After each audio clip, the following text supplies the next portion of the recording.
Officially reported COVID-19 cases in India crossed the 1 lakh mark today and are rising at the fastest pace in all of Asia.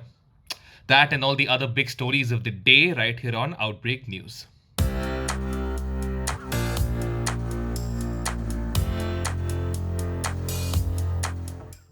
The number of officially reported COVID-19 cases in India crossed the 1 lakh mark today and are escalating at the fastest pace in Asia, according to Bloomberg.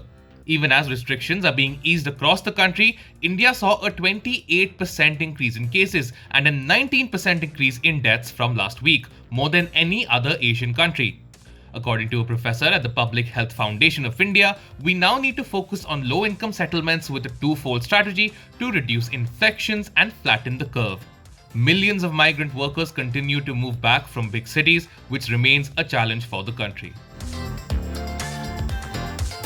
Thousands of migrant laborers from Bihar gathered outside Mumbai's Bandra station today, hoping to catch a special train back home.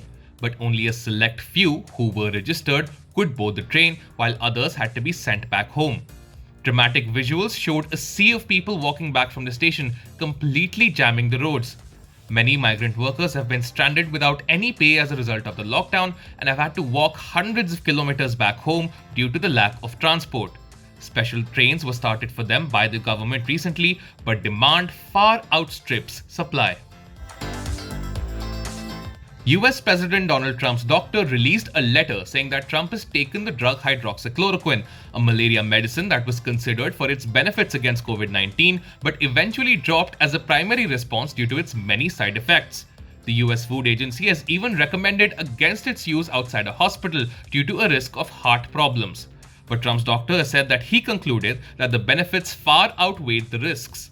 Trump has also threatened to permanently stop any funding towards the WHO and indeed withdraw from the body unless it commits to major substantial improvements in the next 30 days.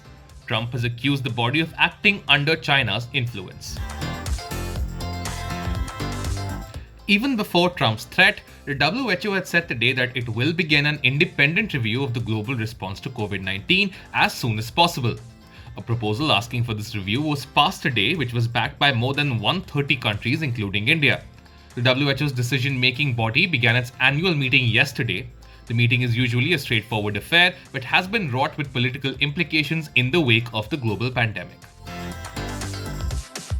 Brazil has overtaken the UK to become the country with the third highest COVID-19 cases, with over 255,000 cases reported.